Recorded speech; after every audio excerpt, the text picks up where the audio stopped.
하나님 말씀 보겠습니다. 하나님 말씀은 마가복음 5장입니다. 마가복음 5장 1절에서 20절입니다.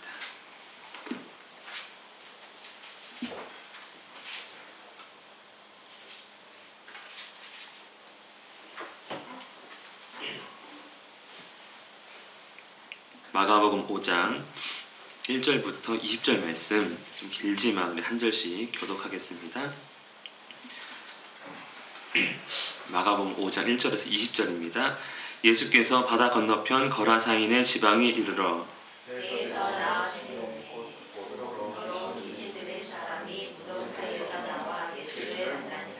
그 사람은 무덤 사이에 거처하는데 이제는 아무도 그를 쇠사슬로 맬 수 없게 되었으니 이는 여러 번 고랑과 쇠사슬에 매여서도 쇠사슬을 끊고 고랑을 해뜨렸으므로나 그리하여 아무도 그를 제어할 힘이 없는지라. 밤낮 무덤 사이에서나 산에서나 늘 소리 지르며 돌로 자기의 몸을 해치고 있었더라. 그가 멀리서 예수를 보고 달려와 큰 소리로 부르짖어 이르되 지극히 높으신 하나님의 아들 예수여, 나와 당신이 무슨 상관이 있나이까? 원하건대 하나님 앞에 맹세하고 나를 괴롭히지 마옵소서 하니 이는 예수께서 이미 그에게 이르시기를 너로 계시나 그 사람에게서 나오라 하셨으나 이에 물으시되 내 이름이 무엇이냐? 이르되 내 이름은 군대니 우리가 많음이니이다 하고 자기를 그 지방에서 내보내지 마시기를 간구하더니 마침 거기 돼지의 큰 떼가 산 곁에서 먹고 있는지라. 이에 간구하여 이르되 우리를 돼지에게로 보내어 들어가게 하소서. 허락하신대 더러운 귀신들이 나와서 돼지에게로 들어가매 거의 2,000마리 되는 돼지떼가 바다를 향하여 비탈로 내리달아 바다에서 몰살하거늘 씻은 자들이 도망하여 동네와 여러 마을을 말하니 사람들이 어떻게 되었는지를 보러 왔다.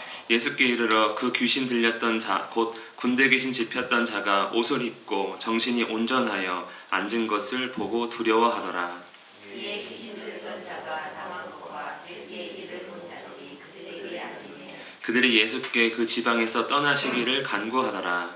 예수께서 배에 오르실 때에 귀신 들렸던 사람이 함께 있기를 간구하였으나 허락하지 아니하시고 그에게 이르시되 집으로 돌아가 주께서 내게 어떻게 큰 일을 행하사 너를 불쌍히 여기신 것을 내 가족에게 알리라 하시니 그가 가서 예수께서 자기에게 어떻게 큰 일을 행하셨는지를 내가 몰래 전파하니 모든 사람이 놀랍게 여기더라. 아멘. 오늘은 도대체 그는 누구인가 라는 제목으로 두 번째 시간을 나누도록 하겠습니다. 예수님께서 이제 갈릴리 가버나움 쪽에서 많은 사역들을 행하시고 우리가 저편으로 건너가자 하셨습니다. 그래서 육지가 아닌 배를 타고 이제 바다를 건너는 일을 우리가 지난주에 나눴습니다. 가버나움에서 배를 타고 이제 거라사 지역까지 가로질러 가는 것이죠. 그런데 마침 큰 풍랑이 갑자기 일어나서 제자들이 깜짝 놀랍니다. 주여, 우리가 죽게 되었나이다. 주무시고 계시면 어떡합니까? 하면서 이제 예수님을 깨웠죠. 그랬더니 예수님 일어나셔서 바다와 바람과 바다를 향해 명령하시니 놀랍게도 잠잠하게 되었습니다. 믿으십니까? 그래서 예수님께서 어떤 분이라는 걸 보여주십니까? 자연을 다스리시는 그 놀라운 권세 있는 분이라는 것을 제자들에게 나타내셨습니다. 그저 지금까지 예수님은 그냥 놀라운 사람, 그냥 능력이 있어서 아픈 자를 고치시고 귀신을 쫓아내시고 또 새로운 가르침을 허락하시는 그런 조금 다른 사람보다 뛰어난 사람으로 인식을 했는데 이 사건을 통해서 제자들은 이렇게 이야기를 하는 것이죠. 도대체 저분은 누구이길래 이 자연마저도 저분에게 순종하는가 하는 질문으로 이제 4장이 딱 마무리가 되며 이제 이 5장이 시작이 됩니다. 우리 1절과 2절 말씀 한 번 더 함께 읽겠습니다. 시작. 예수께서 바다 건너편 거라사인의 지방에 이르러 배에서 나오심에 곧 더러운 귀신 들린 사람이 무덤 사이에서 나와 예수를 만나니라. 아멘. 예수님께서 건너가신 이 거라사의 지방, 거라사는 대가볼리에 속한 도시 가운데 하나입니다. 대가는 데카폴리스 이런 이제 말인데요. 10개의 도시라는 뜻입니다. 그리고 지역으로 따지면 유대인이 거하지 않는, 유대인이 거의 없는 이방 지역에 속합니다. 이게 이제 이스라엘의 지도인데 갈릴리, 사마리아, 그다음에 유대가 서쪽에 있고 요단강을 기준으로 서쪽에 있고 데가볼리는 또 동쪽에 있는 지역으로 이렇게 이런 모양으로 생겼습니다. 10개의 이제 도시가 중심이 돼서 이제 생활하는 지역이고 이방인들이 주로 거주하고 있다는 증거가 우리가 말씀을 읽었지만 이 돼지를 사육하는 일을 볼 때 이방 지역으로 추측을 합니다. 그때 이제 거라사의 지방에 들어가서 이제 상륙을 했더니 어떤 사람이 예수님 앞에 나왔습니까? 더러운 귀신 들린 사람이 무덤 사이에서 나와서 예수님 앞에 나옵니다. 무덤 사이라 하면 우리처럼 봉분 사이에서 거하는 사람이 아니고 이제 그 지역은 동굴 무덤을 쓰기 때문에 동굴 안에서 그냥 살고 있는 귀신 들린 사람이 예수님이 나타나자 그 앞에 나온 것이죠. 그래서 만나게 되었습니다. 가만히 보니까요, 제자들이 삶이 좀 피곤할 것 같아요. 이렇게 보니까요. 왜냐하면 예수님 사역도 엄청 바쁘죠. 그런데 배 타고 가다가 갑자기 큰 광풍 만나가지고 죽을 뻔하죠. 그리고 그 큰 풍랑을 갑자기 잠잠케 하신 예수님의 정체가 너무나도 두려운 존재가 되어버리고요. 여기까지는 그나마 또 한번 위기를 겪었으니까 지나긴 했는데 이제 또 이번엔 귀신 들린 사람이 자기 앞에 달려오니까요. 얼마나 두렵고 떨리겠습니까? 예수님을 쫓아다니는 목적이 우리가 있지 않습니까? 예수님을 통해서 안식을 누리고 놀라운 일들을 경험하고 궁극적으로는 우리가 복을 누리기 위해서 예수님 따라다니는데 따라다닐 때마다 이런 어려움들이 나타난다면 야, 예수님 따라다니는 거 쉽습니까? 어렵습니까? 어렵죠. 우리가 이런 어려움들을 만납니다. 꼭 똑같은 어려움들을 만나는 것은 아니지만 예수님을 따라다니는 제자의 삶은 결코 쉽지 않다는 것을 우리가 단편적으로 볼 수 있는데 여러분 어려움 만나더라도 이것이 예수님 따르는 생활이구나 생각하시며 포기하지 않으시기를 축복합니다. 제자들 포기하지 않았거든요. 자, 그래서 이제 거라사인에서 만난 귀신 들린 사람, 이 사람은 어떤 사람입니까? 우리 3절 5절 한번 읽겠습니다. 시작. 그 사람은 무덤 사이에 거처하는데 이제는 아무도 그를 쇠사슬로도 맬 수 없게 되었으니 이는 여러 번 고랑과 쇠사슬에 매였어도 쇠사슬을 끊고 고랑을 깨뜨렸음이러라. 그리하여 아무도 그를 제어할 힘이 없는지라. 밤낮 무덤 사이에서나 산에서나 늘 소리 지르며 돌로 자기의 몸을 해치고 있었더라. 보통 지금까지 하나님 우리가 성경을 읽어보면 귀신 들린 사람에 대한 설명이 없었습니다. 이 사람은 근데 아주 자세하게 어떤 귀신인지를 설명하고 있는 것이지요.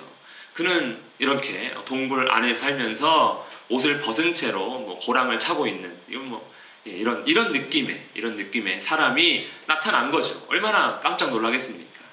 그는 무덤 안에, 무덤 사이에 거처하며 동굴이 자기 집입니다. 그러면서 밤낮 산에서나 들에서나 어디서든지 소리 지르고 다니는 그런 무서운 사람이 되는 것이죠. 그리고 돌로 자기 몸을 자해를 하면서 스스로 괴롭게 살고 있는 이 사람이 예수님 앞에 나온 것입니다. 이 귀신의 특징은 무엇입니까? 이 사람이 지금 당하고 있는 고통을 볼 때 이 귀신 들린 사람이 결국 이 귀신으로 인해서 자기 자신을 파괴하고 있는, 스스로를 고통스럽게 만들고 있는 그러한 마치 아주 너무나도 괴로운 모습의 사람을 우리가 만날 수 있는 것이죠.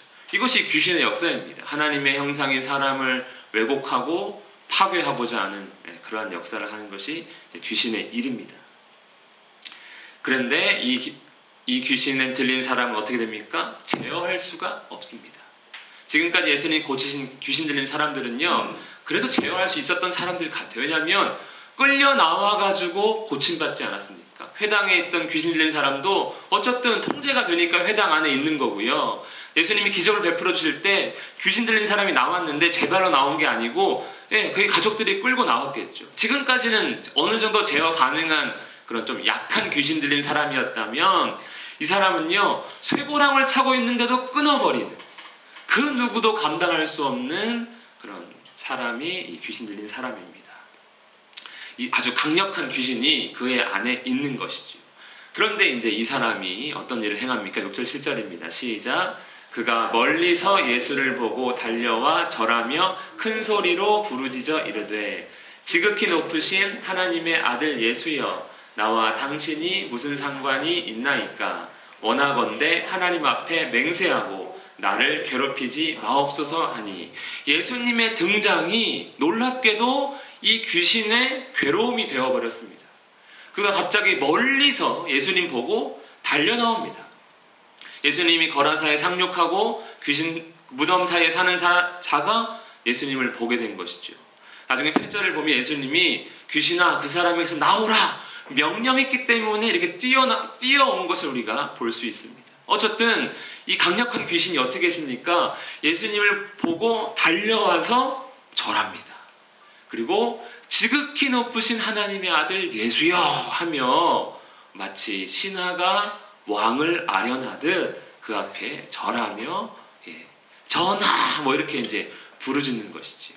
놀랍게도 이 귀신은 예수님이 누구인지 정확하게 알고 부르짖고 있습니다. 우리가 이 사실을 볼 때 이 강력한 귀신이 절할 정도로 우리 예수님은 어떤 분이다? 권세 있는 분이시다.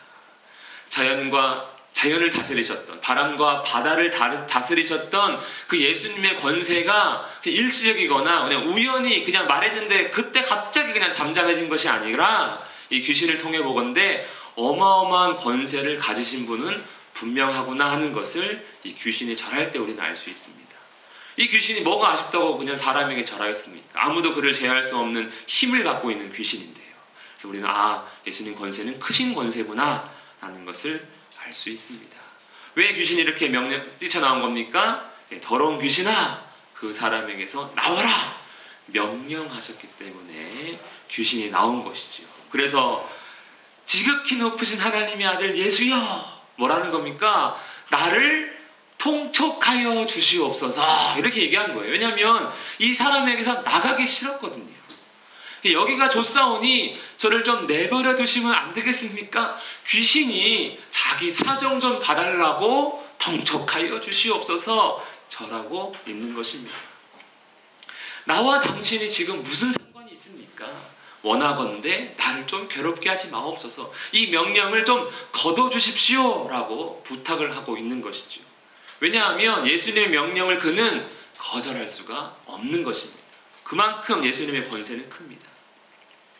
마치 왕 앞에 신하 같습니다. 나와 당신이 무슨 상관이 있나이까? 즉 내가 지금 유대인이 아니라 이방인에게 지금 들어가 있지 않습니까?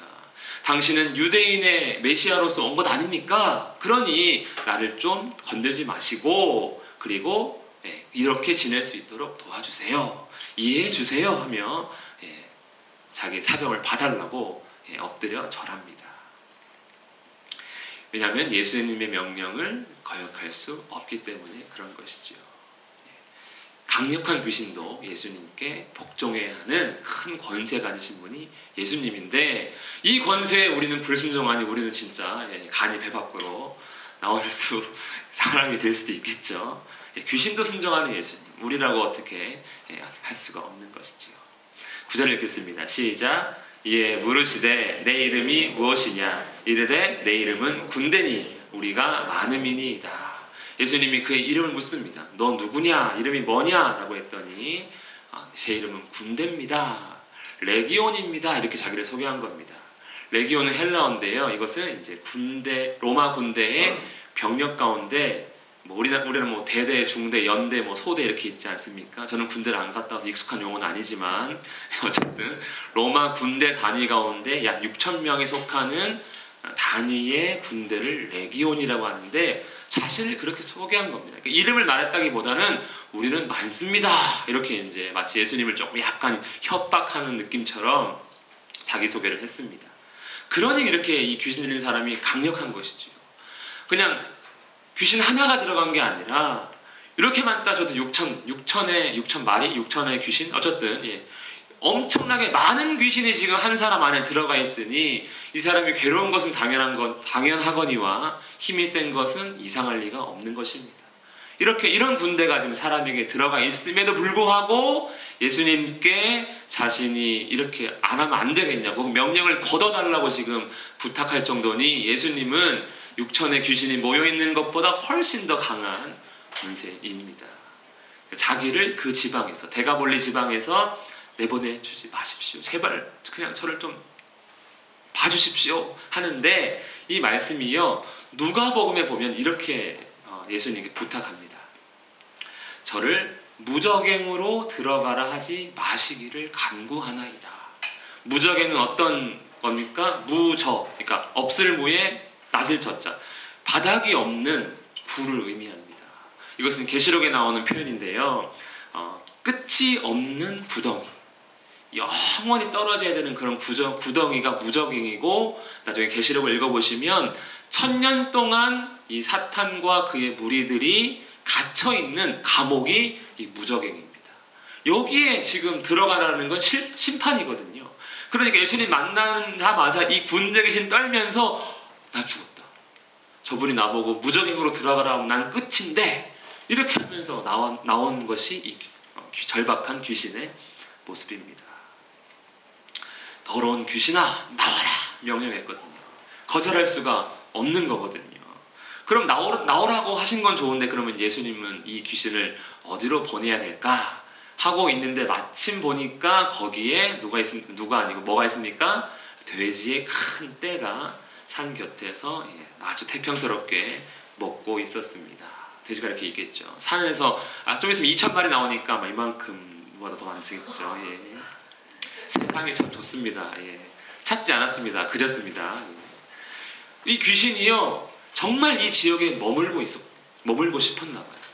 사람에게는 더 이상 들어갈 수 없음을 깨달았는지 아쉬운 대로 우리 저 돼지에게로 좀 보내주십시오. 절로 가라 하시면 기꺼이 절로 들어가겠습니다 하면서 돼지떼에게로 보내주시기를 간청을 했더니 예수님께서 어떻게 하십니까? 13절에 허락하십니다. 우리 더러운 귀신들이, 시작, 더러운 귀신들이 나와서 돼지에게로 들어가매 거의 2000마리 되는 돼지떼가 바다를 향하여 비탈로 내리다라 바다에서 몰사하거늘. 예수님께서 들어가라 했는데 들어갔습니다. 그랬더니 어떤 일이 벌어집니까? 돼지떼가 갑자기 바다로 달리기 시작합니다. 그리고 다 떼죽음을 당합니다. 뭐 이런 느낌이겠죠. 악한 영이 돼지에게로 들어갔는데 이 돼지가 물로 뛰어들고 있습니다. 이 일이 성경에서는 귀신이 한 일인지, 아니 예수님이 하신 일인지 정확하게 알 수는 없습니다. 누구의 역사라고 꼬시고 말하기는 좀 애매합니다. 하지만 예수님이 행하신 일로 우리가 보는 게 더 이해하기 쉽겠죠. 결론은 무엇입니까? 누가 했든지 간에 귀신의 거처가 되는 순간 결국엔 파괴적인 죽음을 맞이하게 된다는 것입니다. 여러분, 여기는 이방 지역입니다. 어떤 이방 지역이라 하면 예수님을 안 믿는 지역이죠. 누구를 믿는 사람들입니까? 귀신을 섬기는 사람들입니다. 이방신을 섬기는 사람들입니다. 결론적으로 이방신을 섬기는 사람들에게 가져다 주는 것은 결국 이런 죽음이다. 돼지떼가 몰살당하는 그 죽음을 말조할 수밖에 없다는 것이지요. 이 군대 귀신은 특별히 더 강력한 귀신이었습니다. 강력한 귀신을 섬긴다 해도 결론은 똑같다는 것이죠. 귀신 하나 섬기나 강한 귀신 섬기나 그들이 우리를 복주는 것이 아니라 우리를 해치고 고통스럽게 하다가 이렇게 돼지떼처럼 죽음을 맞이하게 되는 거다라는 것을 우리는 예수님의 역사를 통해서 볼 수가 있습니다. 그리고 결론적으로는 무엇입니까? 귀신을 위한 거처는 없다. 사람에게서 돼지떼에게로 들어갔지만 결국 그 돼지떼가 몰살됨으로써 귀신은 갈 곳이 무적행으로 들어갈 수밖에 없는 것이겠죠. 그러나 예수님은 어떤 분이십니까? 내가 너희를 위하여, 자기 제자들을 위해서 거처를 예비해 주시는 분. 귀신에게는 거처를 주지 않지만 자기 백성들에게는 거처를 예비하시고 그 거처로 우리를 부르시는 분이 바로 예수님이십니다. 믿으십니까? 우리는 그 거처를 사모하는 것이죠. 이방 귀신이 가득한, 죄악으로 가득한 이 세상 가운데서 뭔가 얻고자 하는 것이 아니라 주님께서 허락하실 그 거처를 사모하며 이 땅 가운데서 묵묵히 예수님께 순종하며 살아가는 것이 신앙생활의 목적 아니겠습니까? 귀신을 위한 거처는 단 하나 준비되어 있는 것은 무적행. 무적행에서 나오면 영원히 불못에서 그들은 고통을 당해야 할 것입니다. 그리고 또 사람은 어떤 존재입니까? 귀신의 거처가 아니라 하나님의 성전이 되는 것이죠. 그러고 보면 사람이 참 매력적인 것 같습니다. 귀신들은 어떻게 해서든지 사람에 들어가가지고 사람을 죽이고 싶어하고, 하나님은 어떻게 해서든지 자신의 성전으로 우리가 되었으면 좋겠다 하시며 아들을 죽이셔가지고 우리를 거처 삼아 주시려고 하시니 이 사람이 얼마나 귀한 존재인지 새삼 느끼게 됩니다. 사람은 귀신의 거처가 아니라 하나님의 성전이다. 그래서 오늘 우리 말씀을 통해서 우리는 예수께 절하는 군대 귀신을 통해서, 명령에 복종하는 군대 귀신을 통해서 예수님의 엄청난 권세를 볼 수 있고요. 뿐만 아니라 이 권세를 가지시고 예수님은 사망 권세에서 구원하시는 분이심을 우리가 알 수 있습니다. 자연을 제어하시고 귀신을 제어하시는 지극히 높으신 하나님의 아들이 이방인까지도 구원하시는 그 권세를 가지고 누구에게 관심을 갖고 있습니까? 사람에게, 자기 백성에게, 이 이방인에게까지도 관심을 갖고 있는 것이지요. 그러니 얼마나 감사하고 놀라운 분이신지를 우리가 알아야 할 것입니다. 나는 아무것도 아닌데요.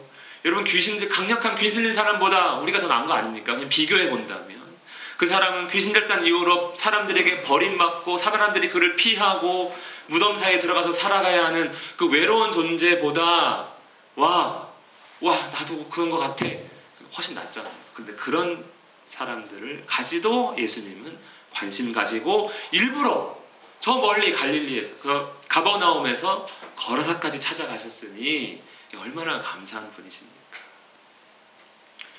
그렇게 우리는 예수님을 바라봐야 합니다. 우리 14절과 15절입니다. 시작. 치던 자들이 도망하여 읍내와 여러 마을에 말하니 사람들이 어떻게 되었는지 와서 예수께 이르러 그 귀신 들렸던 자 곧 군대 귀신 집혔던 자가 옷을 입고 정신이 온전하여 앉은 것을 보고 두려워하더라. 아멘. 많은 사람들이 몰려옵니다. 몰릴 수밖에 없죠. 예수님 원래 역사하시면 일단 많은 사람들이 몰려오는 건 공식입니다. 그 다음이 이제 예수님께 뭔가 더 바라고 아들 데리고 오고 딸 데리고 오고 아픈 자 데리고 오고 하는 것이죠. 이 사람들은 왔습니다. 그리고 무엇을 봅니까?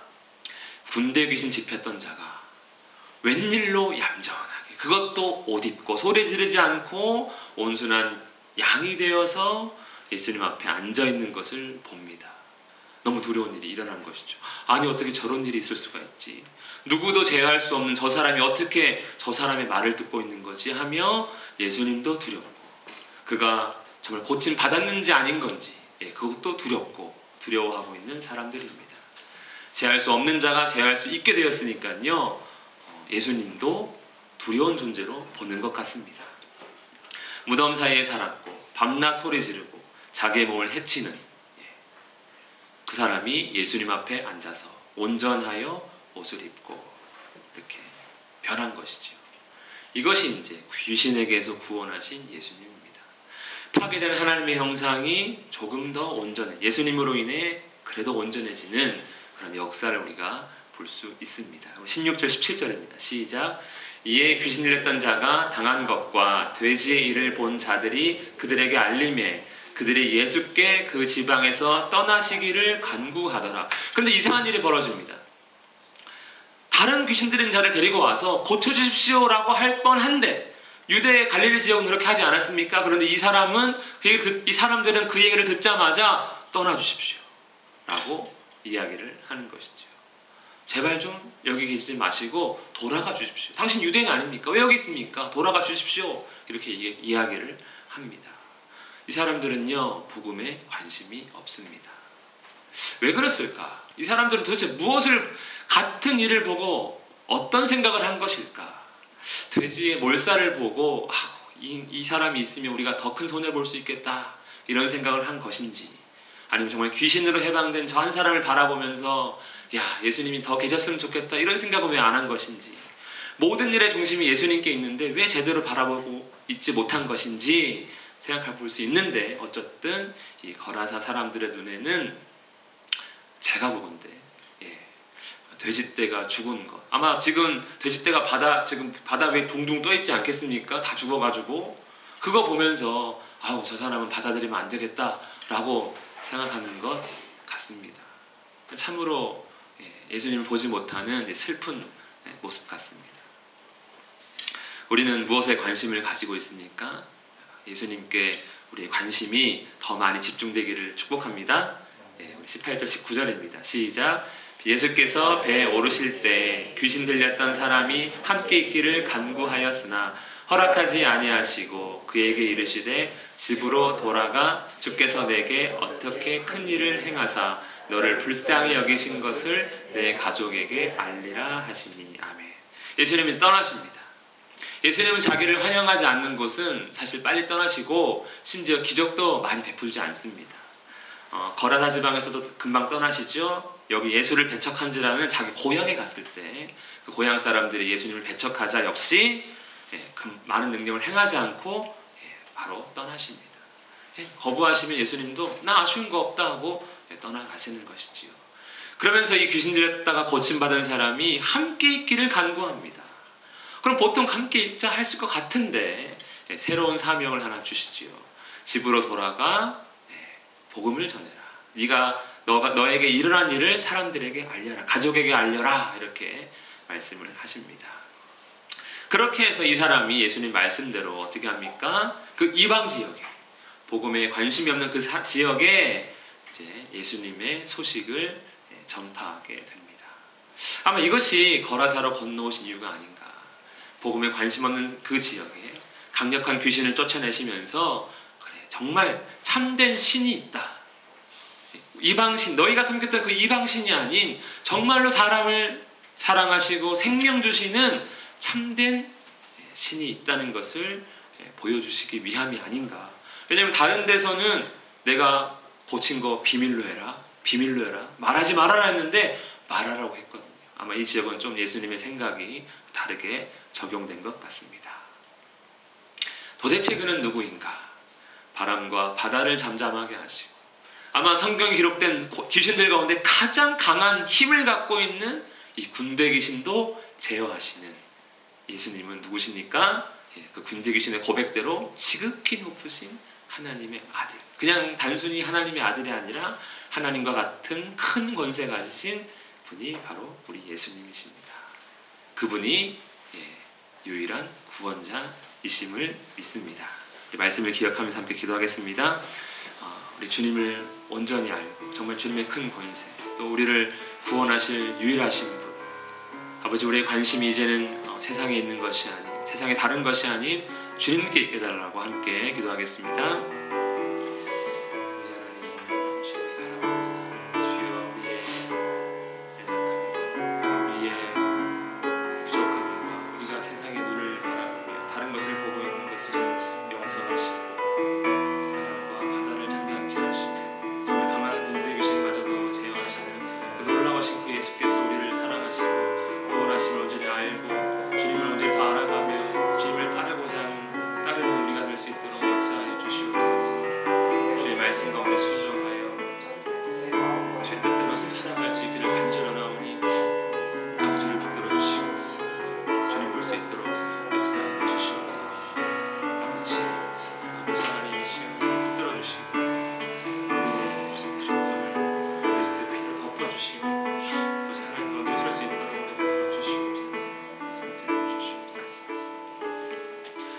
살아계신 하나님 아버지, 예수님만이 우리의 구원자이심을 온전히 깨닫게 하시고 그 예수님이 지극히 높으신 하나님의 아들이심을 알아 오직 주님께 우리의 모든 생각과 마음과 뜻이 향할 수 있도록 붙들어 주시옵소서. 예수님의 이름으로 기도합니다. 아멘.